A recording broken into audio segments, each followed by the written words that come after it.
கண்ணியத்தில் கூறியவர்களே, சிறந்த மாணவன் என்றால் யார்? நன்றாக படித்து முதல் தரத்தில் வருபவன் சிறந்த மாணவன் அல்ல. தான் கற்ற மதரசாவில் கண்ணியம் காப்பதும், நாம் படிக்கக்கூடிய புத்தகங்கள் ஆசிரியர்களிடம் கண்ணியம் காப்பதும் தான் சிறந்த மாணவனின் அடையாளம்.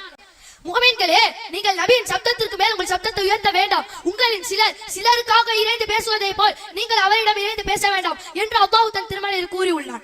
இந்த தன்மையை நாம் நபிக்கு பிறகு கடைபிடிக்க வேண்டும் என்றால் அது உஸ்தாத்மார்களிடம் தான். உஸ்தாத்மார்கள் நடப்பதற்கு முன்னால் நம் முந்தி செல்லக்கூடாது. உஸ்தாத்மார்கள் சப்தத்திற்கு முன்னால் நம்முடைய சப்தத்தை உயர்த்தக்கூடாது. உஸ்தாத்மார்கள் இடத்தில் அமரக்கூடாது. உஸ்தாத்மார்களுக்கு முன்னால் சமமாக அமரக்கூடாது.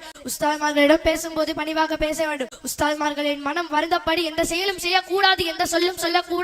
கால அலிரேலாம் தாலான் அப்துல் அல்லமணி அர்ஃபன் வாஹிதா இன்ஷா அபா இன்ஷா ஆதக இன்ஷா இஸ்தா.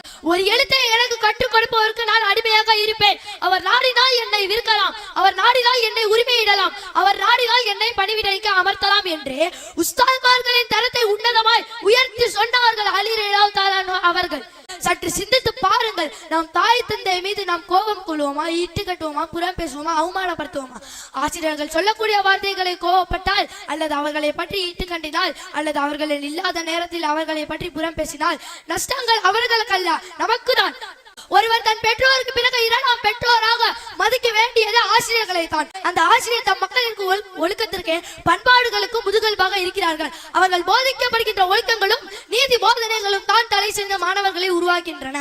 ஒரு ஆசிரியரின் உள்ளம் ஒரு அன்னையின் உள்ளத்திற்கு சமம். தன் பிள்ளை தன்னை விட மேற்பட வேண்டும், புகழ் பெற வேண்டும் என்று எண்ணுவதை போல் தன் பிள்ளை தன்னை விட மேலோங்க வேண்டும், சிறப்பாக இருக்க வேண்டும், பல துறைகளை சிறந்து விளங்க வேண்டும் என்று நம் மீது நல்லெண்ணம் கொள்பவர்கள் தான் ஆசிரியர்கள். பாலைவனமாக இருக்கக்கூடிய நம்மை விளைநிலமாக மாற்று கூட்டியவர்கள் தான் ஆசிரியர்கள். அவர்கள் சொற்கள் அனைத்து விதைகளே. அவர்கள் போடப்படுகின்ற விதைகள் நாளை எதிர்காலத்தில் நல்ல பயனுள்ள வினை சொல்லை கொடுக்கும். மேலும் மாணவர்களும் மண்ணில் உள்ளோரும் விண்ணில் உள்ளோரும் புற்றுகளில் உள்ள எறும்புகளும் நீரில் உள்ள மீன்கள் உள்பட அனைத்து உயிரினங்களும் கல்வி கற்பிக்க ஆசிரியர்களை இறைவனிடம் இறைஞ்சுகின்றன. சுப்ஹானல்லாஹ். ஆசிரியர்களுடைய பொருத்தத்திற்குள்ள நல்ல மாணவ மாணவிகளாக நாம் திகழ வேண்டும்.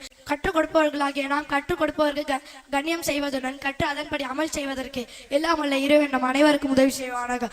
ஆமீன். வாஃபி தவானா அல்ஹம்துலில்லாஹி ரப்பில் ஆலமீன். அஸ்ஸலாமு அலைக்கும் வரஹ்மத்துல்லாஹி தஆலா வபரகாத்துஹு.